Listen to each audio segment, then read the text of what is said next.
Et Philippe Poutou est avec Jérémy Trottin. Jérémy, aujourd'hui, ça se passe à Angers pour le leader du NPA.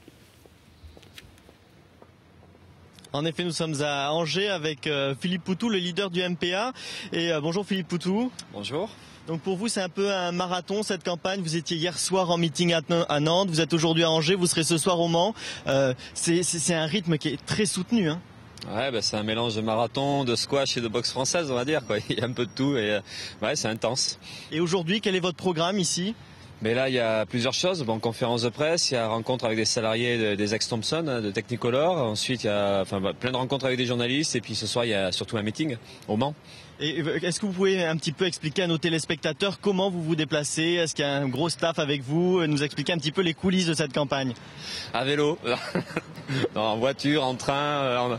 Là, c'est voiture et train aujourd'hui. Voilà, donc c'est les moyens les plus. On choisit les moyens les plus pratiques, quoi. Est-ce qu'au niveau de votre entourage, est-ce que vous êtes, il y a combien de personnes autour de vous ? Là, pour des déplacements comme ça, c'est des mini-équipes. On est 2, 3, au moins 3, quoi, en fait. Et voilà, on essaie de s'organiser au mieux. Et après, il y a les rencontres avec les camarades sur place. Hein, donc, on est beaucoup plus nombreux quand on arrive sur place. Et c'est vrai que c'est l'organisation qu'on fait à chaque fois. Enfin, on essaie de faire au mieux et de faire des transitions. Et voilà, on est un petit parti avec des petits moyens, mais on arrive très bien à s'en sortir. Et c'est un véritable tour de France que vous allez faire. Il y a encore beaucoup de meetings à venir. Oui, il y en a pas mal, ouais, mais ça c'est important parce à chaque fois les meetings c'est l'occasion à la fois de rencontrer les équipes militantes, de regrouper donc notre milieu, les sympathisants, et même si on fait pas énormément de monde comme d'autres candidats, on fait pas des trucs spectacles dans les meetings, mais que c'est pour nous des choses très importantes, c'est la rencontre, c'est la discussion, et puis parce qu'aujourd'hui il y a des perspectives politiques à discuter, il y a les élections qui arrivent et puis il y a surtout l'après-élection qu'il faut qu'on prépare, c'est-à-dire les luttes sociales, et puis on pense que ça sera ça qui sera déterminant. Et est-ce que vous avez pris goût à cette campagne ? Je pense que c'est non la réponse. Pourquoi en fait ? Pourquoi ? Non, mais parce que c'est particulier. Donc après, il y a les très bons moments, ce sont les moments de rencontre, de discussion. Puis après, là, il y a le côté médiatique, il y a le côté affichage public qui est pas simple à gérer. Donc je vais pas dire que je m'éclate, quoi. Mais après, c'est aussi une motivation. Enfin, ce qui nous pousse à le faire, moi en tout cas, c'est d'arriver à porter la parole, cette révolte-là, la dénonciation d'un système. Et puis quand on rencontre les salariés, comme tout à l'heure, là aussi, c'est archi motivant parce que c'est les problèmes qu'on a, comment on discute, toutes les questions qu'on se pose, quoi. C'est comment on va riposter à la crise, comment on va se défendre. Mais voilà, donc il y a ce qui est motivant, puis après il y a un côté qui est moins évident à gérer, quoi. Et est-ce que vous êtes préparé un petit peu physiquement pour cette campagne ? Ouais, ça fait 10 ans que je fais du sport et que je me dope pour y arriver. Non, il n'y a pas de. Là, c'est vraiment. Je sais pas comment font les autres, mais bon, après nous, ça n'a rien à voir. Hein. Moi, je suis un ouvrier, donc j'ai bossé pendant longtemps à temps partiel. Là, maintenant, je suis à temps complet pour la dernière ligne droite, pour le mois qui arrive. Donc après, la préparation, non, il y en a pas spécialement. C'est après, il faut essayer de dormir, il y a des copains qui essaient d'organiser tout ça, de bien se reposer, mais bon après voilà, on y va et puis on sait que ça dure pas tellement longtemps, c'est 4 semaines là, donc et puis on verra le 22 avril. Là. Et finalement c'est un rythme qui est beaucoup plus soutenu que pour le travail, parce que vous êtes donc ouvrier chez Ford à Blanquefort, le rythme est beaucoup plus soutenu. Si je dis ça, le patron va pas être content, mais c'est vrai que c'est plus fatigant de faire une campagne que de bosser à l'usine. Ouais. Et maintenant une dernière question politique. Plusieurs candidats appellent un débat avant donc le premier tour avec les 10 candidats donc qui participent à ce premier tour. S'il est organisé, est-ce que vous acceptez d'y participer ? Ah ouais, on est archi preneur. Oui, il y a besoin de débat, de confronter. C'est trop facile de parler en l'air comme des tas de candidats qui peuvent balancer n'importe quoi. Il faut confronter les projets, les programmes, et puis il faut surtout discuter des perspectives à court terme, et puis même discuter de politique concrète. Comment on répond aujourd'hui au chômage, à la précarité, la question des licenciements, la question de la pauvreté, la question de la santé, du logement. Il y a tout ça à discuter réellement, concrètement, et pas faire comme font la plupart des gros candidats, à partir dans des délires de tout un baratin. Oui, il y a besoin de ces débats-là. Très bien. Donc Philippe Poutou accepterait donc de participer à ces débats s'il était organisé avant le premier tour, et on le retrouvera donc tout à l'heure devant l'usine Technicolor ici à Angers où les salariés sont menés. Donc je me trouve avec Monsieur Poutou devant l'usine Technicolor. Donc ici c'était une usine, c'est la dernière usine du groupe en Europe et qui est menacée de fermeture. 350 salariés sont menacés de licenciement. C'était important pour vous, Monsieur Poutou, de venir soutenir ces salariés ? Ah oui, venir soutenir et puis venir discuter avec donc des syndicalistes et des salariés, parce qu'aujourd'hui il y a beaucoup de batailles contre des plans de licenciement et contre des fermetures d'usines, et la question c'est comment on peut se défendre efficacement, et puis derrière c'est la perspective de faire converger ces luttes-là. Et moi en plus j'ai vécu une expérience semblable, puisque avec mes potes de boulot on s'est battu pendant 4 ans pour empêcher la fermeture de l'usine, pour empêcher le départ de Ford. Voilà, il faut qu'on fasse partager nos expériences, il faut qu'on confronte tout ça et puis qu'on arrive à se préparer à une véritable lutte qui change le rapport de force, donc tous ensemble contre les licenciements, justement contre les fermetures d'usines, contre les délocalisations.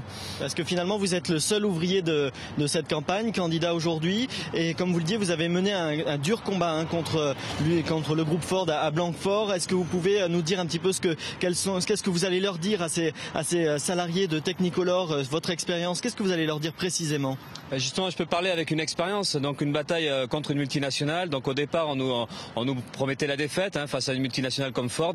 Et bien on a cherché des soutiens autour de nous, des élus, voilà, les élus locaux, chercher les soutiens de la population pour montrer que la bataille pour une usine, pour la défense des emplois, c'est aussi les emplois de tous, parce que derrière il y a des emplois induits, parce que l'activité d'une entreprise, c'est forcément des emplois induits, y compris dans le service public, au niveau municipal, dans les écoles, les maternités, enfin ouais, il y a des liens partout. Donc c'est arrivé à discuter de ça, quoi, que c'est à peu près 4 fois plus d'emplois dans une région. Donc c'est ça, il faut pas rester isolé, il faut se battre, trouver des soutiens extérieurs. Et plus on a un soutien large, un comité de soutien aussi avec la population, voilà, ça c'est hyper important. Et il faut être déterminé. Et c'est vrai que à l'exemple aujourd'hui, en ce moment du côté de Marseille, il y a les salariés de Fralib qui se battent depuis 16 mois contre la fermeture d'usine.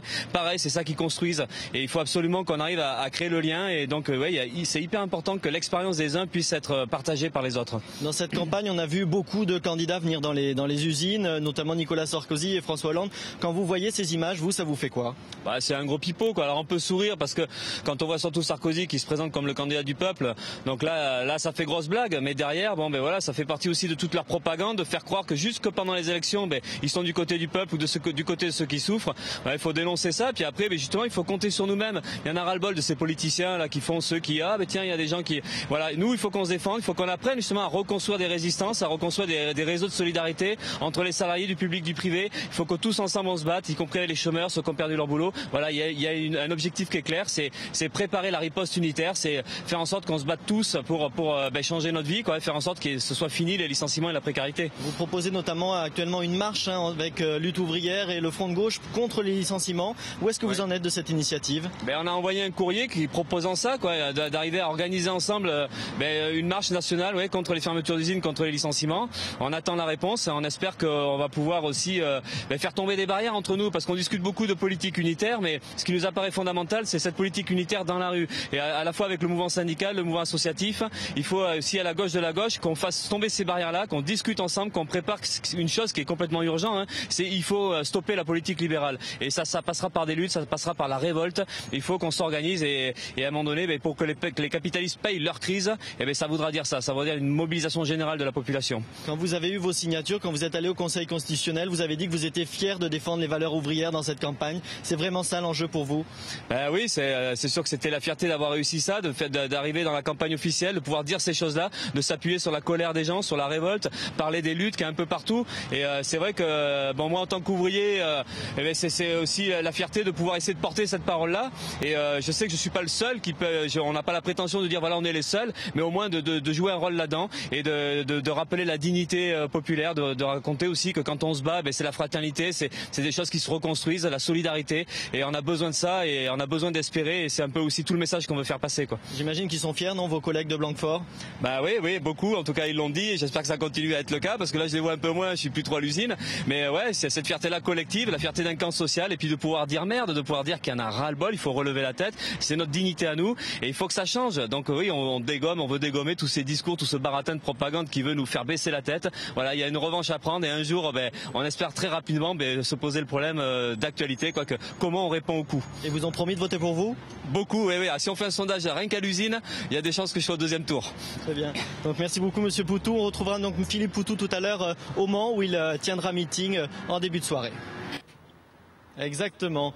Donc je suis avec Philippe Poutou. Vous avez enchaîné aujourd'hui les conférences de presse, tout à l'heure à Angers, maintenant au Mans. Je crois même que vous avez été interviewé par un journaliste haïtien dans l'après-midi. Vous la vivez comment, cette nouvelle notoriété médiatique?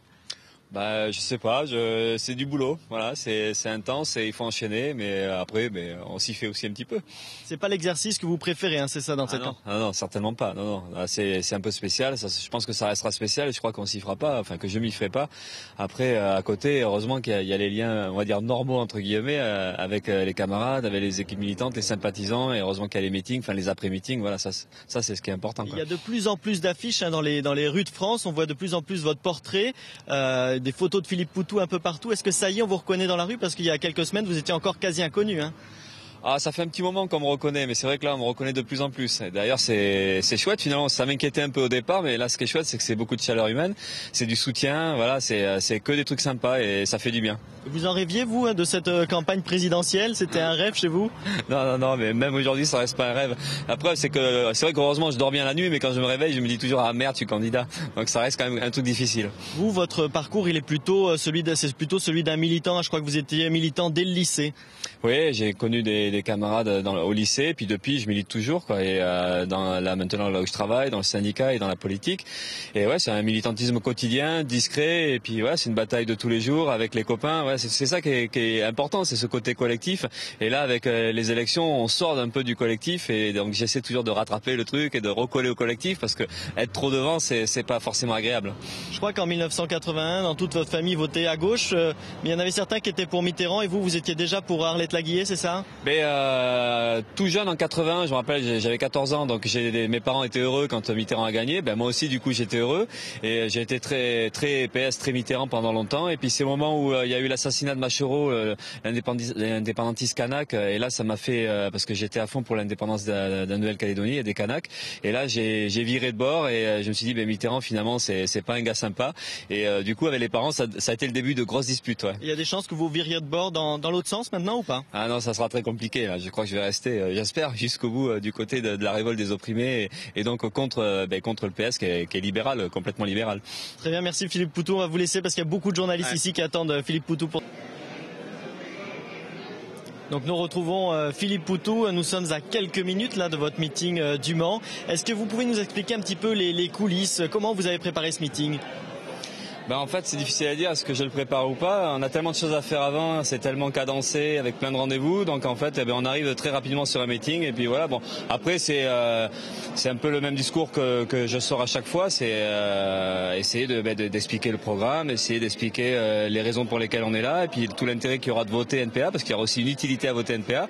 Voilà. Puis après c'est surtout après le discours, c'est le débat. Il y a un échange, des questions qui sont posées sur les problèmes qu'on se pose tous aujourd'hui, comment on peut se défendre. Donc voilà. Alors, en fait il y a une grosse introduction et puis après une véritable discussion entre nous tous. Donc c'est à peu près toujours le même discours. Est-ce que c'est un discours écrit ou c'est de la totale improvisation? Non, c'est pas écrit, mais c'est pas non plus de l'improvisation. J'essaie de sortir des axes de campagne, enfin le faire le mieux possible. Alors c'est pas toujours parfait évidemment, et des fois j'oublie des trucs, mais bon après le débat permet aussi de rattraper les choses. Je maîtrise pas du tout l'exercice, donc je fais au mieux. Et grosso modo, il y a au moins le programme en entier qui est quand même défendu, quoi. Donc vous maîtrisez pas, mais vous avez l'air quand même, vous avez pas l'air d'avoir beaucoup le trac là à quelques minutes. Mais pourtant c'est énorme, si. À l'intérieur de mon corps c'est pas joli, quoi. Il y a toujours cette crainte là, mais après bon. Il faut faire quoi. C'est un apprentissage aussi. Hein. Donc on vous a vu aussi en meeting à côté de Olivier Besancenot, l'ancien candidat donc du NPA. Il vous a donné des conseils, Olivier Besancenot? Bah ouais, il en donne, on discute beaucoup, on se voit et puis ça aide parce que lui il a de l'expérience et voilà. Mais c'est surtout en fait des conseils sur le fond politique, parce qu'après sur la façon dont je dis les choses, voilà, heureusement on fait comme on peut quoi. Il n'y a pas du tout d'expliquer la méthode. Il n'y a pas de méthode en fait. Voilà, on fait ce qu'on peut, on est ce qu'on est et puis on défend au mieux les idées qu'on a quoi. Très bien, mais merci beaucoup. Merci. Et donc on retrouvera Philippe Poutou à l'issue de son meeting tout à l'heure ici au Mans. Oui, bonsoir. Donc toujours avec Philippe Poutou. Donc vous nous confiez tout à l'heure que vous étiez un petit peu inquiet à chaque fois avant les meetings. Finalement, ça s'est plutôt bien passé. Ouais, mais bon, ça n'empêche pas. Ça n'empêche que c'est difficile. Et c'est mieux quand c'est fini. C'est mieux quand c'est fini. Vous disiez aussi que les moments que vous préfériez, c'était un peu les moments des questions. Il y en a eu pas mal ce soir. Ouais. Est-ce que vous vous souvenez de certaines interventions qui vous ont marqué ici ce soir? Ben oui, enfin celle que je retiens, c'est celle du camarade du Front de Gauche qui dit qu'il va voter Mélenchon, mais justement, ça fait plaisir parce que on a besoin de ça, des rapports démocratiques entre nous, et il a tenu à être là, il a tenu à intervenir, à discuter, à dire qu'il était d'accord avec nous, mais qu'il pensait qu'il préférait Mélenchon. Ça, c'est des moments importants parce que nous, on est pour ça, on est pour cette unité-là, même s'il y a des candidats différents, même si on est en concurrence d'une certaine manière, mais voilà, il y a besoin de débattre sur les perspectives rapidement après le 6 mai. Voilà, comment on va changer les choses. Et c'est ça qu'on a envie de discuter entre nous tous. La journée a été longue, des conférences de presse, donc d'abord à Angers, ensuite au Mans, un meeting, une rencontre avec les salariés de Technicolor. C'était quoi finalement le moment le plus important pour vous dans cette journée de campagne? Là, je crois que c'est l'ensemble qui est important, quoi. C'est parce que justement une campagne électorale, c'est une succession de moments. Alors après, il y a plus ou moins de moments émouvants ou de chaleur humaine, mais bon, tout est important. C'est ça la campagne, avec des moments que j'appréhende plus que d'autres. Et c'est vrai que la rencontre avec les salariés Technicolor, là, je suis beaucoup plus à l'aise parce que c'est une rencontre, c'est tout simplement des rapports humains. C'est plus facile à gérer que les rapports médiatiques ou qu'un meeting. Il y a toujours des petites appréhensions qui, je pense, vont rester tout le temps. Et pour vous, la journée n'est pas encore tout à fait terminée, hein? Mais non, il y a d'une part, là, je vais dédicacer mon bouquin. Là, ça, c'est des moments chouettes parce qu'on discute et puis c'est l'occasion de discuter avec les camarades. Et pas très longtemps, parce qu'après on rentre à Paris en voiture parce que demain, il faut que je sois à Paris demain matin relativement tôt. Voilà, donc c'est vendredi soir, mais c'est pas encore tout à fait le week-end? Non, je pense que ça sera dimanche le week-end. Demain, il y a du boulot, quoi. Très bien, mais merci beaucoup en tout cas de nous avoir donné la possibilité de vous suivre toute la journée. Et vous pouvez aussi retrouver encore Philippe Poutou sur BFM TV samedi à 18h dans BFM TV 2012. Vous étiez parfaitement concret et complet. Merci Jérémy Trottin. C'était une journée avec Philippe Poutou et vous étiez accompagné par Jean-Nicolas Buonavista. Là, c'est de licenciement.